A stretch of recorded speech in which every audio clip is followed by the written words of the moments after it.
Okay, I've wound back this clock a little bit so that it's on time with my time. So it doesn't look like we're heading up early.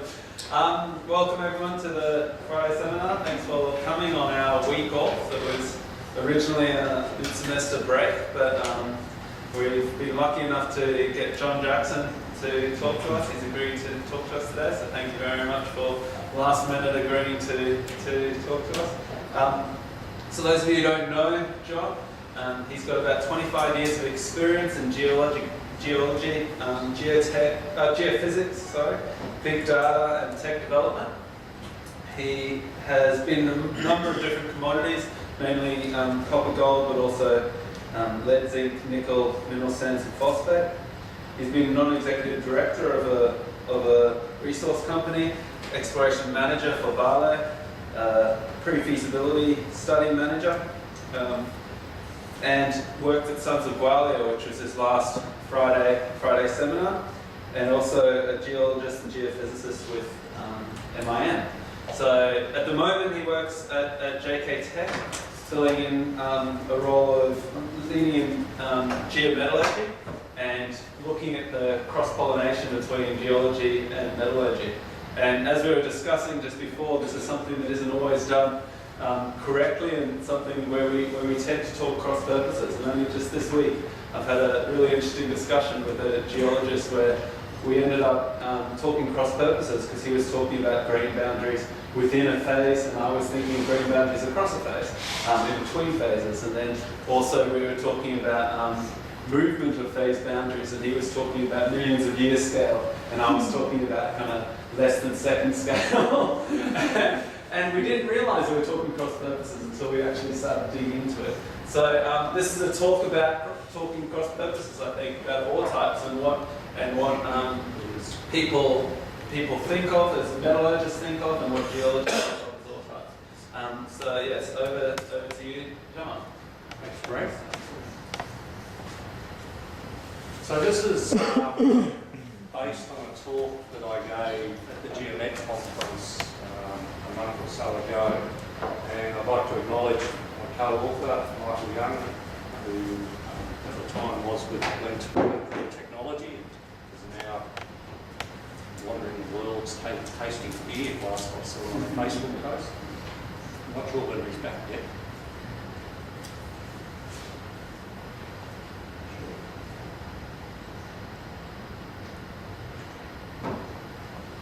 Okay, so the topic has been thought about for a long time by myself and Michael, sort of the last couple of decades, and this paper sort of evolved from conversations we've had over the last probably 2 years, and it was around looking at variability in process response, and it was from three aspects. One, within an ore type for a specific process,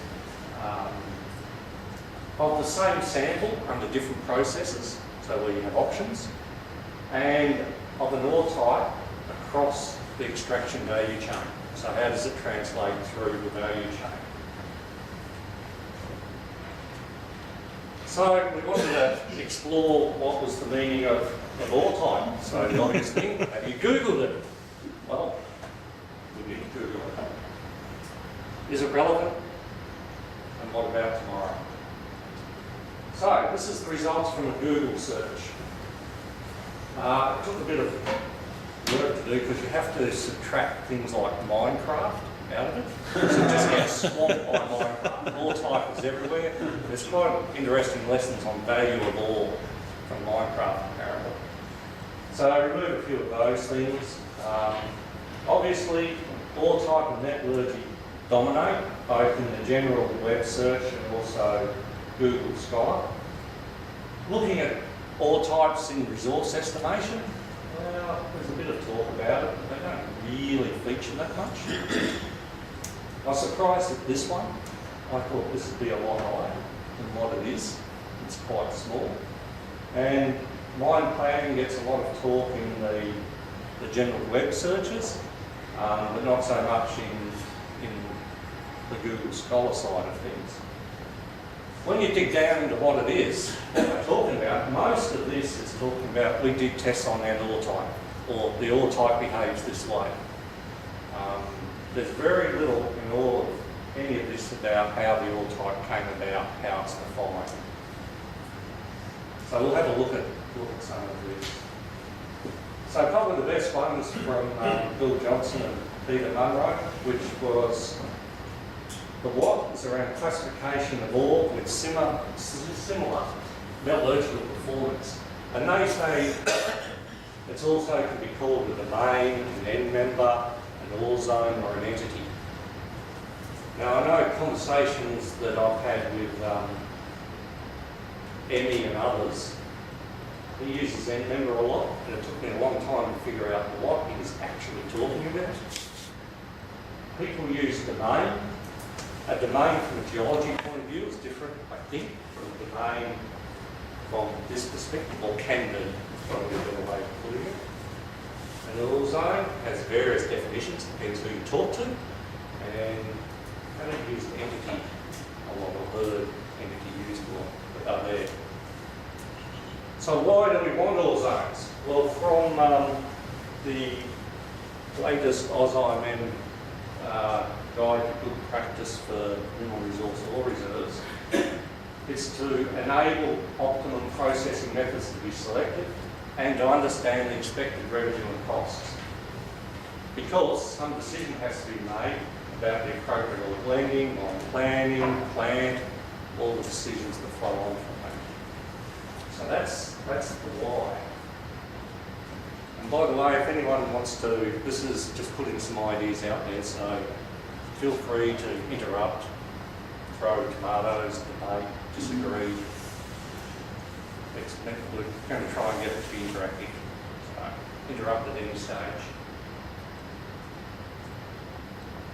So at the end of the day, an ore type, in my view, provides a framework to form a common perspective around the performance of some material.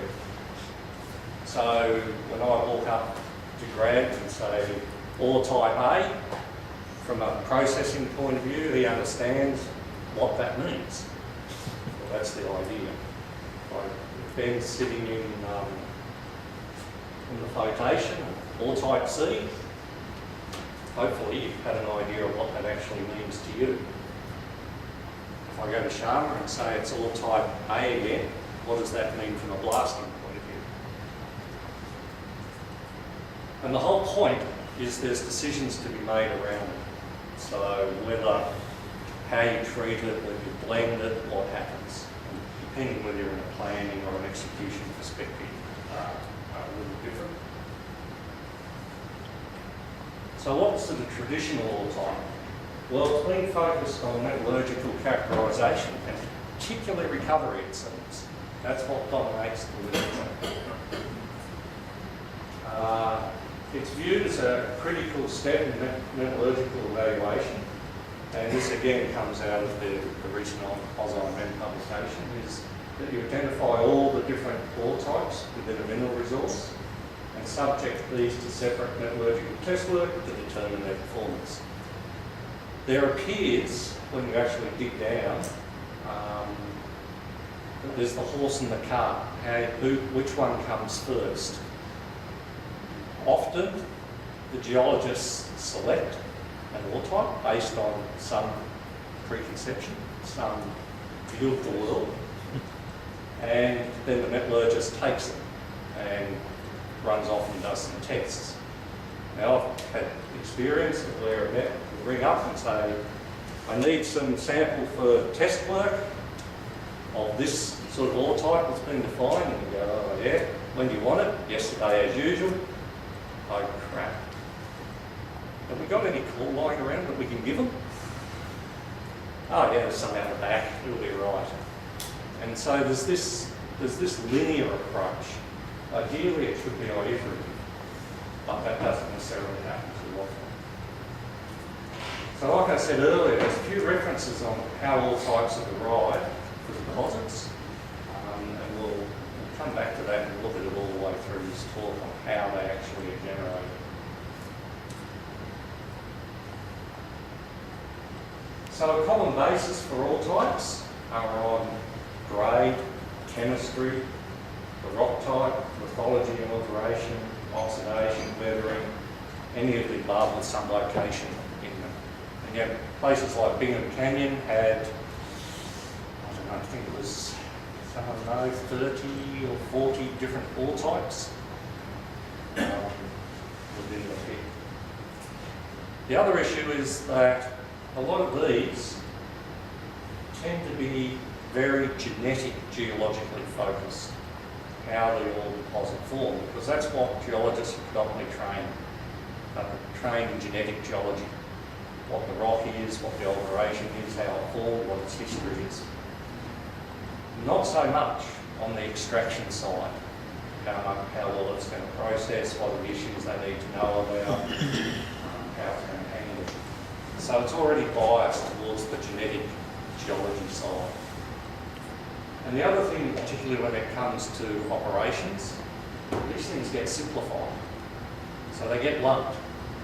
So a lithology may be actually, for modelling purposes, a combination of a whole range of different rock types, but it's put into a big bucket. Yes, those rock types are all generally related somehow, but they're often put into a big bucket. Same with alteration, it can be put in a big bucket too. So you have a dominant alteration rather than some of the other features that may be important. So an example going back to the late 90s, and this is what Joe talked about last week with the Eliza mine to mill. This is 5 ore body at Mount Eliza on the 14 level. So same ore body, same level, different textures. Do you think they would process differently? Do they have similar processing performance? Try and get some interaction here. Yes, no? No. No. Do they have similar revenue and operating costs? No, and this was the whole part of what Joe was talking about last week.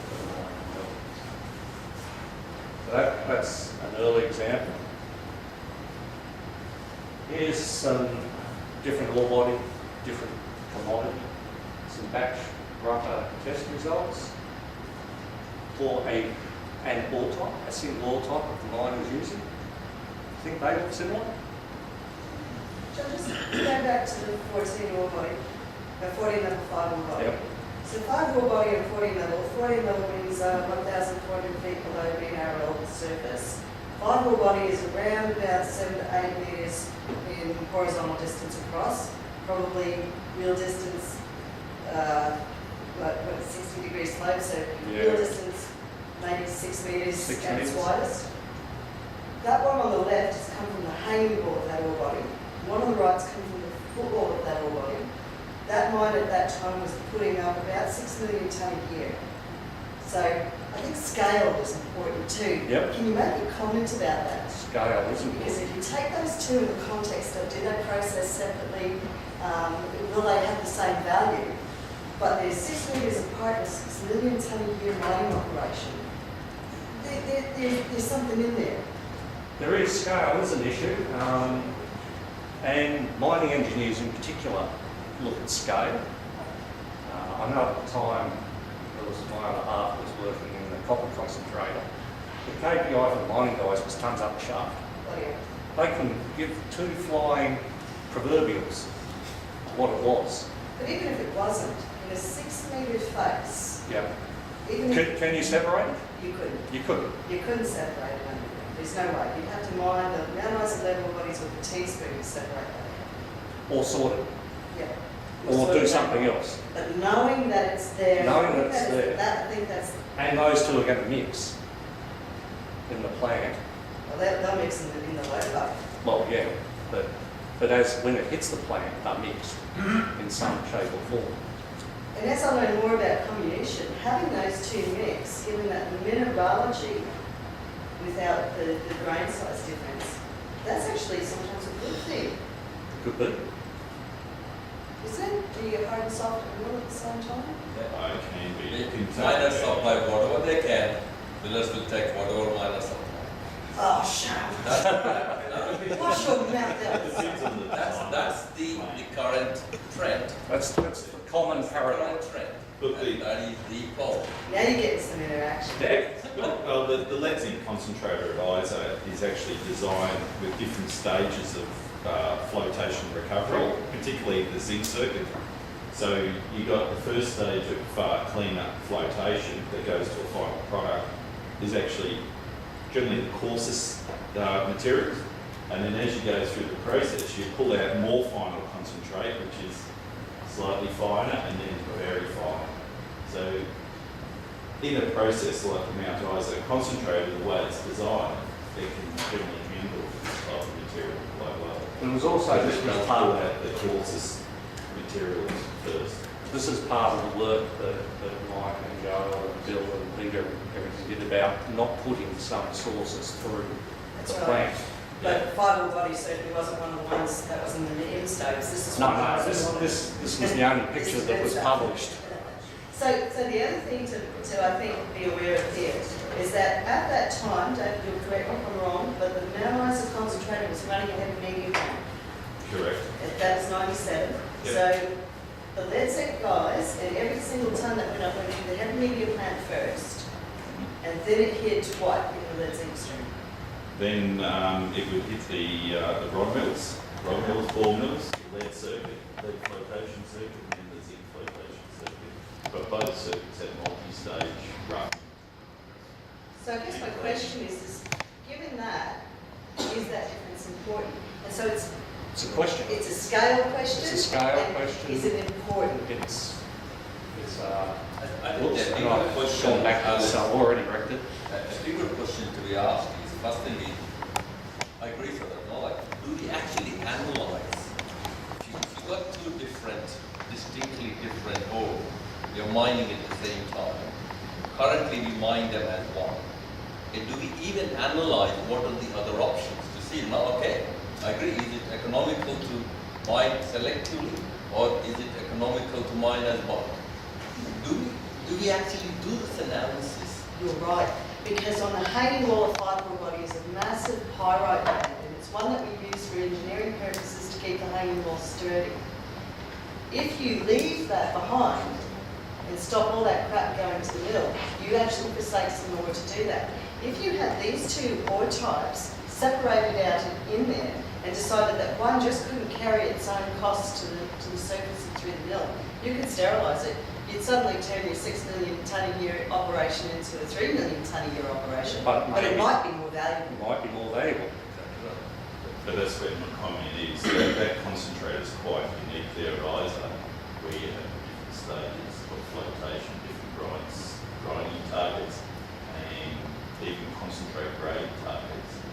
So it's actually interesting to go through that concentrator and actually see the liberation of the particles coming off. It's the first stage of zinc flotation, you're pulling 20 micron material at the age of about 20, then it drops down to the next stage of clean flotation to around 80 microns, and the final stage is about 7 microns. So it's kind of designed to treat things. But it's actually good to hear after 20 years somebody admitting that they were sending us this rubbish, this mess. Because I was told it was all perfect. Rubbish, that's not your job is to get us 20 years. But also, David, that's evolved. That plant has Yeah. evolved over a long Yeah, that's period right. of time It to has. learn to get to that point. Yeah, that's right, So exactly. it's had 30, 40 Oh, It was years. a 1957 plan. Yeah. Yeah. We've been mining fibre ore body since around about, what is it? So it's a long time to get the learnings there. Yes, That's that's right. what it is now. It took you long. Yeah, yeah. So this is some batch roughers, some test work. Very different responses. It's the same ore type as the mine classified. Is it from a revenue operating cost point of view? Are they really the same? And the answer in this case is probably not.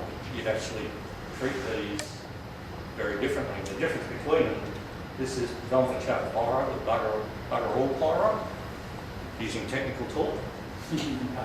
this has the carbon chloride to chloride ratio is very high, but they're the same ore type because they came from the same morphology and alteration, which defined the ore type.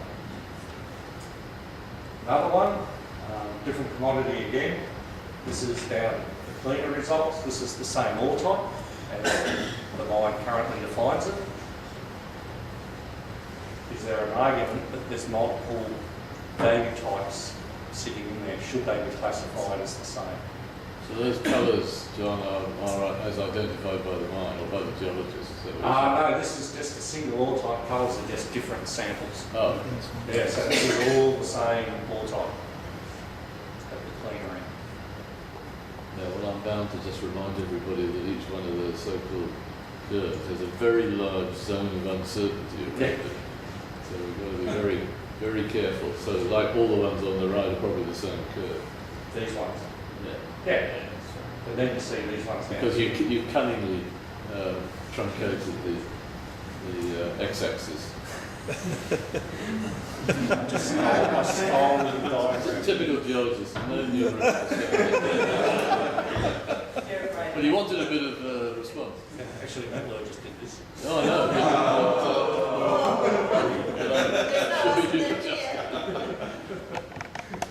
Okay, No. here's another one. Single ore type. This is the range of A times B, and if you do the simulations for throughput, you go from 700 up to 1400 tonnes an hour. Pretty significant impact on value base, but it's considered the same. Is it really? You'd think not. Now, the trick comes into trying to find out why are there differences and how you can recognise those differences. That's a different question. So that's focused on the metallurgical side and the processing side. If you take a broader view of processing and look at any process that's inflicted upon that poor rock, you've got things like beneficiation processes, obviously comminution and recovery, so leach, flow. There's tailings coming out, there's blasting, we've got waste rock which goes into mining, there's the fragmentation distribution you're trying to achieve or we get. There's quite a myriad of processes that are inflicted upon that rock that it goes through.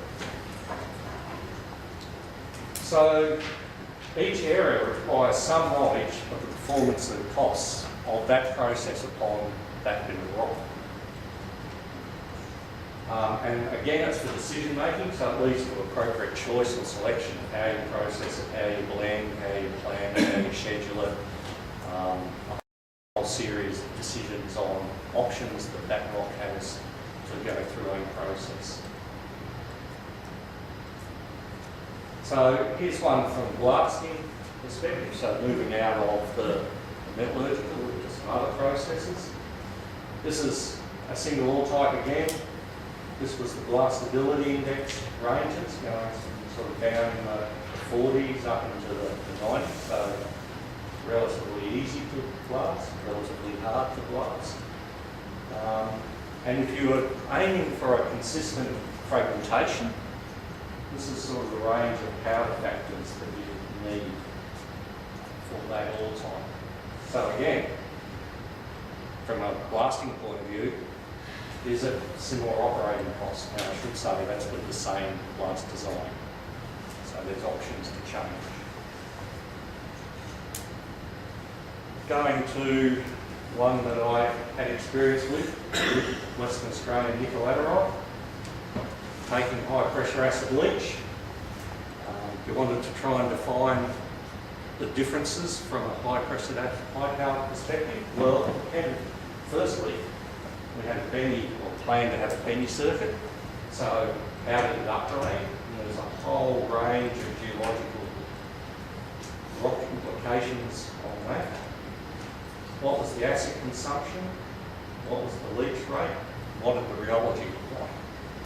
So there's a whole lot of inputs that you define to characterise a bit of rock from a high pressure acid leaching point of view. Just to give you an example, a bit of geology. Here's some drill core from WA. This was some of the material.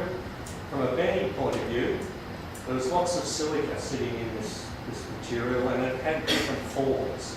So some of it formed as these silica plates. Some of it was massive flooded silica. This looks quite clay, but in fact it's hard as, and it would not beneficiate. This would just be one big lump of rock. It's just fine silica flooding. You had this honeycomb type texture, and then you had areas where it had no silica.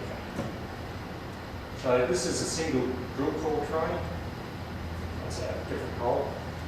But you can see there's a lot of variability sitting within this material. This was log originally, it's the same ore type. And the beneficiation performance was quite different between those styles. So what we did is went back through and reviewed and re-logged based on some of these features to try and have a look at how this material is separated out. And it's pretty tough when you've got 900 million tonnes of Western Australia to do it on. It's hard. And particularly when it's not all core drill. A lot of it's arson, chip based. We also had the problem of multiple process routes. High pressure acid leach, heap leach. Which one should go which way? How do you define an ore type for which process?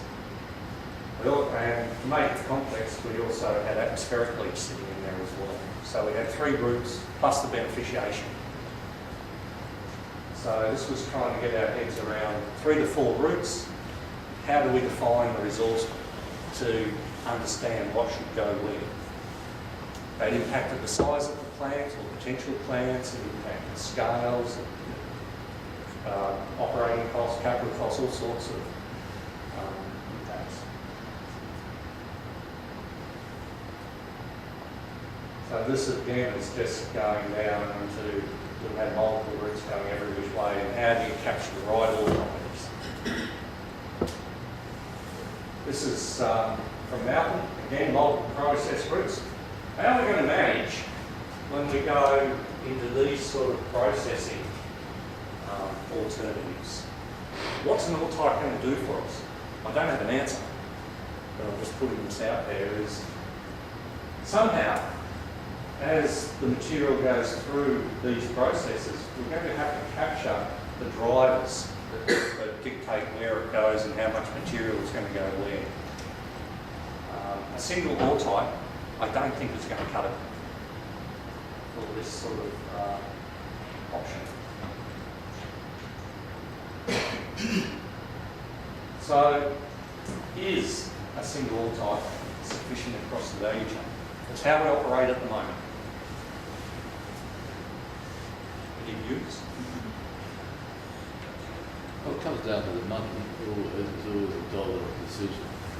And I might just introduce the dreaded phrase, I'm sure David will observe, the standard concentrator concept, which is flying around.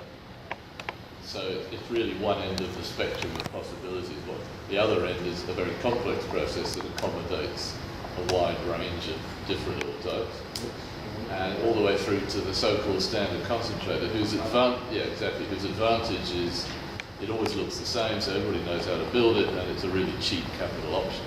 The downside, of course, is that you pay for the fact that you can't discriminate necessarily between the ore types. And then there's a complete spectrum of complexity in between those two. What hasn't been done, I don't think, and I think you made that point, is nobody's really looked hard at the NPV of those different options. So every time you add a piece of complexity, which metallurgists love because they can discriminate, every ore type and treat it differently, you're adding a cost, obviously, in both operating and capital. And it may well be that we have to abandon this idea that we need sophisticated, complex, flexible plants and move to the idea of something simple because it actually has a higher project value. We don't know yet. It may be, I'd like to think not. I'd like to think not too. When you look at other industries like agriculture and manufacturing and forestry and those, they're going for how to introduce flexibility into their processes to manage the variability. But then, emotion shouldn't play a role, it should come down to the money. I think you're right, and it's not just the capital cost of having flexibility, it's the ongoing operating cost. Yep. The more times you add something, that's exactly what Joe was saying the other day, to come in and retrofit is almost impossible. To build something that's complicated and difficult to maintain in an operating scenario, that's going to increase your operating costs. So when we look at these other industries, John, and we say that they build flexibility in, those industries are marginal industries as well. I know agriculture certainly is. How have they dealt with that cost differential to achieve their flexibility? Are there lessons for us there? Yeah, there are, I think. I think we should look carefully at them. I've had a brief look, and a lot of them are increasing their margins by treating material differently, by improving that flexibility. If you go to one of the classic ones, which is always a good area to study, viticulture, they even have it where the market is pulling and they'll change their process from the market pull all the way back through, not push. But the viticulture industry right now is on its knees. It's really struggling to survive. The ones, the big examples of where the big producers have taken this on board have actually stabilised, and normally they believe their margins would have dropped, but they'll at least maintain, if not So the mass increase. producers are still building flexibility. Yep. Yep. I think, John, one of the things is last 20 years of good commodity prices have actually made it very inefficient. When you get a marginal profit and all those things, key to make more money is more through the plant. Okay? You've got to work hard. That's what it is. You got it, basically what they're doing, it doesn't matter. You're sacrificing a little bit of cost, you're still making money. That's the reason why everybody wants bigger machines, bigger mills, everything bigger so that you can push through the metal. However, things have changed now. The question actually to be asked is, can we still have the simplicity, but can you manage the variability? Can you exploit the variability of the ore with the technology? I think we can. I think we can. That's what we've got to start looking at. Now, the variability is there, but first thing, you need to know what's the variability. What is its understanding? Can you actually manage it on a day-to-day basis? And there's two sorts of variability. There's the internal, which is the ore body and those sorts of things. But then there's the external commodity prices, exchange rates, of which you have people have tried to control it, but not very successfully. So that's where the flexibility comes in as you go through those cycles. How do you adapt? To answer your question around the ore typing, the way I've often looked at it in the past is you can consider a porphyry hopper operation. Ore typing, I find really hard to believe that you can actually have an ore type that can represent comminution and say flotation, because in a porphyry copper operation, you're actually trying to break that 99% of the gang. You actually don't really want to break your valuable minerals, but they get broken. So you're really going after the gang. But when you get into flotation, most of the focus is on your valuables. Yep. Or trying to recover your valuables. So it's, so I find it hard to believe that you can have the same ore type that I think I can represents. add to David's comment very exactly that, Thomas. You cannot treat an ore type similar to the comminution flotation, because we've had a really good case where the ore type was significantly different from a comminution perspective in the sense that it had a 30% reduction of feed. The grade was significantly different in the feed for both the valuable and the GAN, the floatable GAN. But the flotation process, that didn't differ to the original, the second ore type. So from a separation or flotation perspective, that was the same ore. Yep. Same But grade from a combination perspective. but not from a combination Yeah, that's right. perspective. So I think that just adds that it's difficult to treat it as a single ore type. I agree. It really depends on where you are, and I think that highlights our objective of looking at how do you understand the impact of an ore body by considering the process as a whole. Just looking at it from a separation perspective is not sufficient. Just looking at it from a comminution perspective is not sufficient. The whole business. And this is an example of adding in waste. So this is one that I did quite a few years ago now, where obviously what's the least well-drilled part of the deposit? The waste. So here was the life of mine pit extremity. This was the operation at the time, they're sitting in there. There was a big environmental issue. This was all metasediments, sort of lumped in as metasediment waste. However, sitting in those sediments was a lot of pyrrhotite. So from an ARD perspective, it was a big issue. So this is where did some geophysics to try and locate the pyrrhotic zone, or at least the big major issues. And so, because to go and drill it was expensive, so it ended up being a number of these massive pyrrhotite zones were mapped out and they fed into the mine plan, or at least as a first pass perspective. So we pulled these out inside the resource model as likely to be problems from a waste management point of view. So when the mine planners were planning and scheduling, those zones went elsewhere and operated a little differently. I would actually say is that the pit walls are probably the least drilled, the final pit walls. Well, a lot of people forget to do that extra few metres to get to check out the ARD characteristics. Yeah, for the final walls. Yeah, so this is the final pit at surface. And, so we're trying to figure out It's ARD. acid rock drainage, acid mine drainage is another. So it's when it goes into the waste dump, and in particular in this climate, it gets rained on, oxygen gets in, they oxidise, and the outflow is acidic. There's some good natural examples around, and there's some good not so natural examples.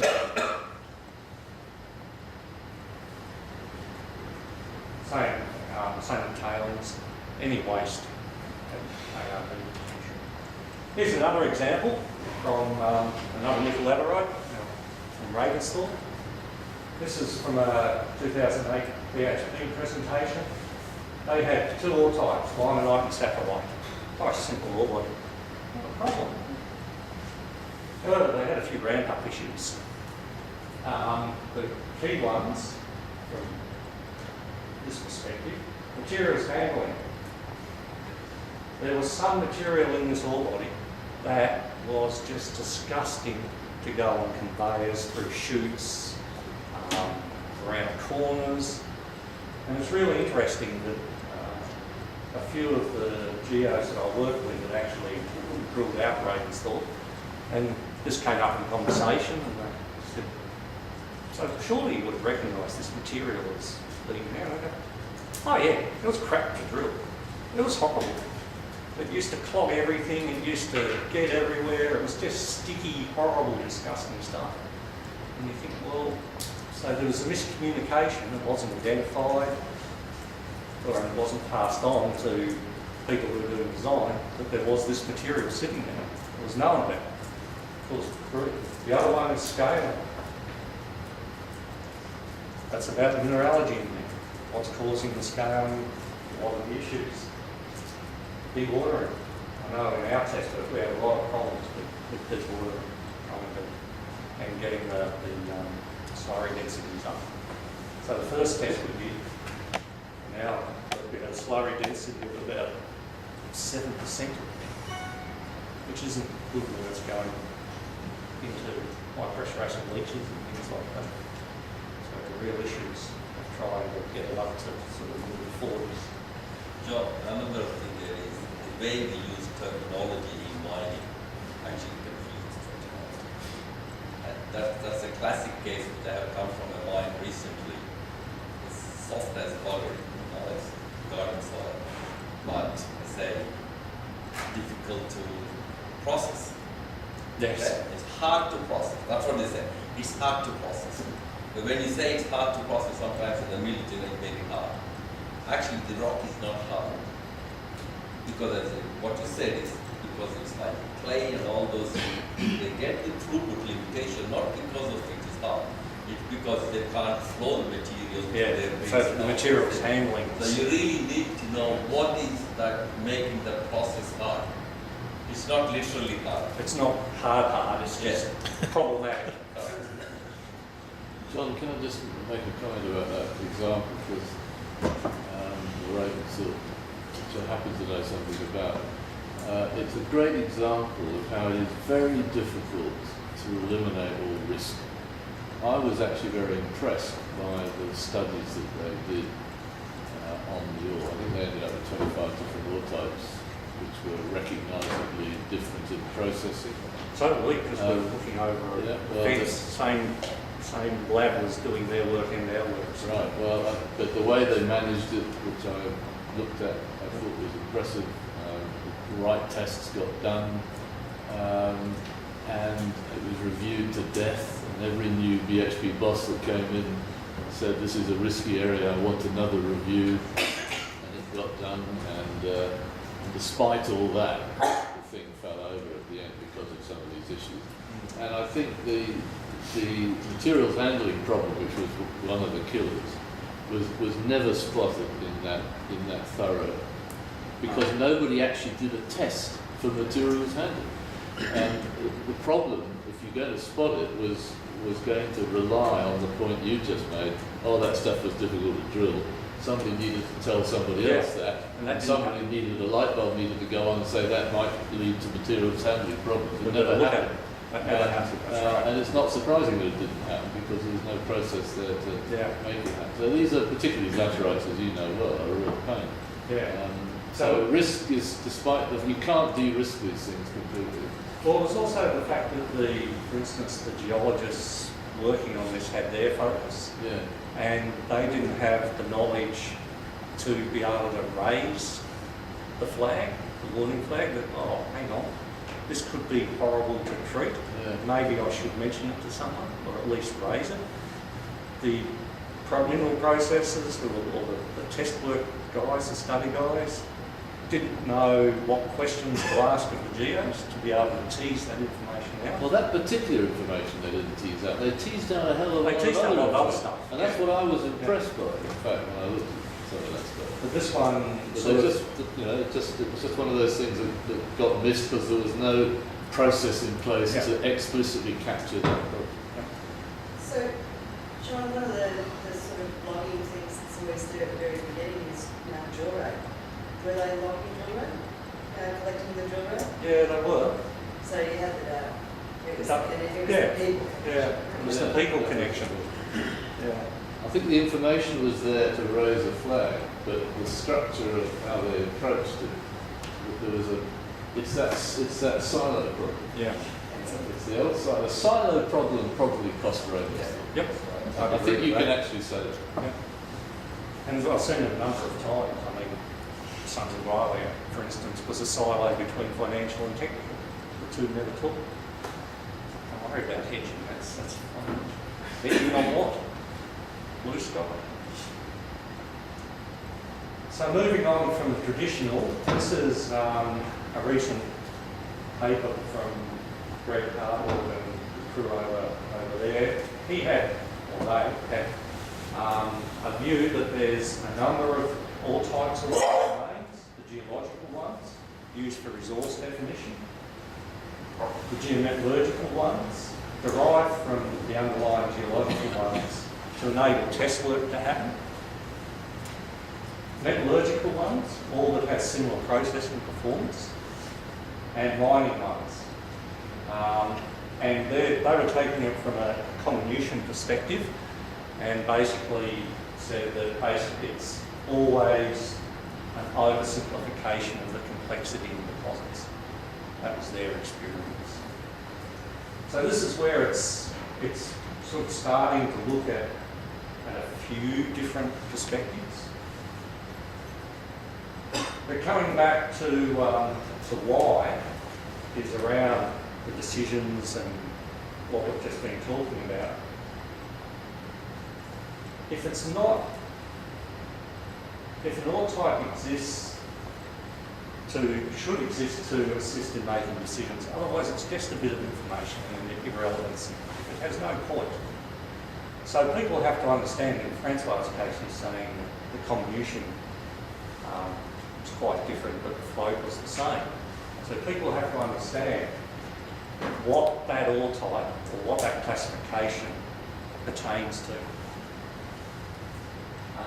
And the other thing I see quite a lot is there's assumptions and expectations that an ore type carries more information than it really does. Now that's built up over time through myths, legends that become And the facts. assumption becomes reality. Yeah, the assumptions. Myths and Enough for about facts. 2 weeks. So mining is an opinion-based engineering. Yeah, and or someone did some little scoping test work and took a couple of samples to do a what if, and that, and I've seen this happen, and that's become fact, and it's embedded in the organisation. And then you bury down and say, well, what's that based on? And you pull out, 4 samples that someone did as a little bit of a trial, just to have a quick look, and everything else, it just gets locked in. So, a question and a hypothesis is, having these ore types and having all the miscommunications and misunderstanding of what they may or may not mean, is it one of the elements and the problems we see with operations and projects? So this is from Peter McCarthy from AMC, a little while ago now, but AMC still believes this is still valid, where the conventional mining risk analysis breaks it down into all these issues, and you can see it split up there. But when I went back and had a deeper look, 2/3 of the problem linked back to the geoscience inputs. Strange that, one would mining rock. So we're treating rock, go back to the geoscience. So their view was a lot of these issues are linking back to how we look at the rock, how we communicate its characteristics, how we approach it, all those aspects. This is also AMC view from Mark Berry recently on the use and quantity of geological information in the value chain. So tonnes and grade sits right up in the top right-hand corner as rigor and assessment, and the volume of data available. That's why ratings thought this happened, because metallurgy's quite good, rigorous, a lot of assessment, but the volume of data is relatively small, and the application of it. And that's their view on roughly how they believe it sits. So there's a lot of these interconnections starting out. And when you look at Go across, back to that, John. The third dimension is the cost of Yes. collecting this stuff. the And the value of reason why information. it's low on the volume is it's really expensive to collect. So until we get over this problem of spending a bit more money in feasibility stage, we're never going to get out of that hole. And understanding the risk and then whether to spend more or not. It's all the pre-planning is the key.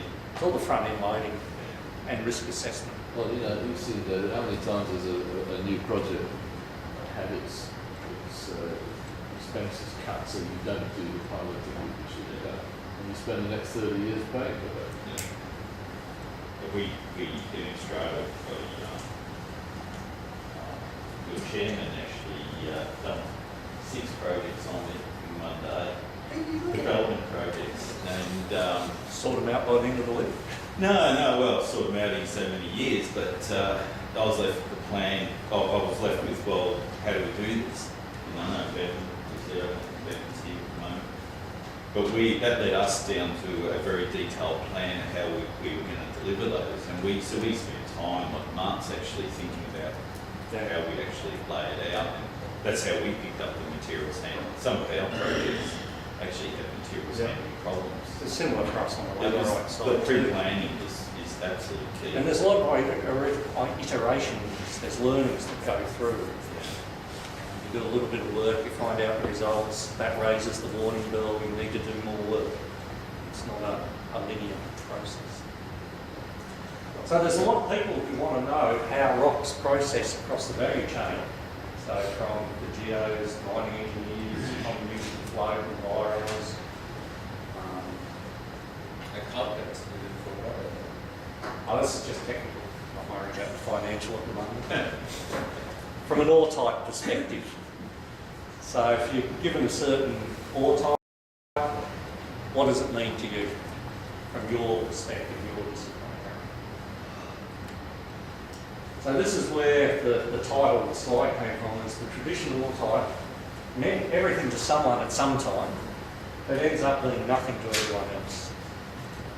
And the worst bit is when assumptions and expectations get attached to that are incorrect, and decisions are made on the basis of that.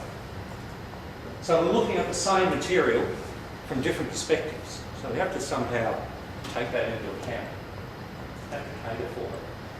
And of course there's the common perspective requires communication, going back to what Grant said at the beginning.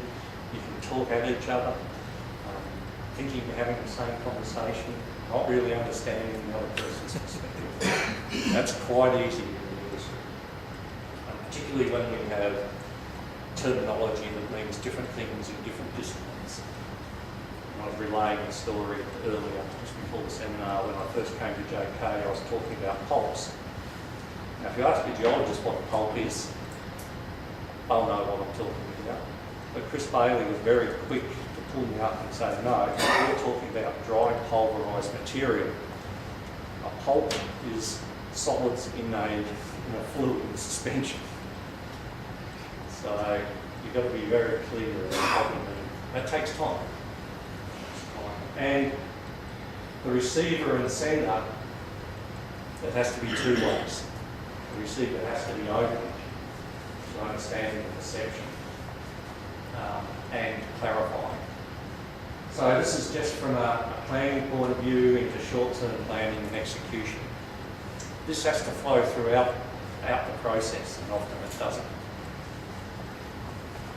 So a framework has been, this is proposed, that we put together to try and overcome some of these obstacles and limitations. So it's 4 sort of hierarchy, down into classes and zones, down in here, which is 1D, mainly down drill holes. Domains are 3D blobs. Then you have material types and performance types. We'll just run through these. So these ones around rock characteristics or body knowledge. These are when the rock characteristics meet the engineering. So performance depends on the engineering that goes with those rock characteristics. So this is from a blasting perspective. You have the geological domains or classes sitting down in here. So these are often the geological drivers. It goes into a blastability, which is in this framework material type. You apply some sort of blast design, burden, spacing, timing, powder factor, all those things, and you end up with some fragmentation distribution. That's the performance type that you're after from the blasting point of view. There's a few other things that go with it from a mining point of view, but this is just one aspect. So this is an example, is a material type, blastability, high blastability, moderate to high, low. This is actually on a bench. You apply a blast design to it and you come up with some fragmentation performance. Slightly finer, slightly coarser. So you could give this a label, the F's and the C's, you know. Fragmentation type C, fragmentation type F. And people will understand what that means. Have something in mind. From a mill perspective, we have our blastability and our blast design getting a fragmentation. From the mill perspective, that's not a performance, that's an input for them. So the fragmentation distribution is an input. So I'll turn that into a material type for them. We have our geological domains and classes, and you can put all of these together and come up with impact resistance. So have a look at what the different impact resistance are, and grinding hardness. So this is the crushing and grinding hardness. Put a circuit there, the design, the operating parameters and everything, and you can predict throughput. So that's the performance from a mill perspective. So to give you an idea, from the mill perspective, you have fragmentation as a material type, sag hardness, grinding, plus the engineering model comes out and you have a throughput. So in this case, this is hard to grind, but some of it is moderately hard from a sag point of view. Other parts here, which are hard from a sag point of view, are also hard from a grinding point of view, but not all. So that's sort of the model. So we talk in material types and performance types in the main products. But, and I know I'm running out of time, do we even need all types? This is going to the next question. Because the block model these days carries many parameters. Should we just deal with the block model? Here's an example, acid consumption and liquid dam. Do we need a material type or a performance type related to acid consumption, or we just basically build it into the block model and then have the actual values sitting there? And that's what everyone refers to. This is going, the next step is the NSR model, the financials. This is what the value of these blocks are. Could we just operate off that? Now, my personal view is I don't think so. That's probably taking a step too far. But it's a possibility. I'll skip over that one. So how does this all fit into things like JORC? Well, there's a bunch that are related of mineral resources that are related really to grade in tonnes in the geological side of things. So this is increasing geological knowledge and confidence. Where this fits in is in the modifying factors. So you need these modifying factors to go from a resource to a reserve. And the ones that we're particularly, or all types particularly relate to, are these ones around mining, processing, metallurgical, environmental modifying factors. So these are the ones that we really should be pulling out and looking into a lot more detail about how we classify material, how we communicate it, how we make decisions from it.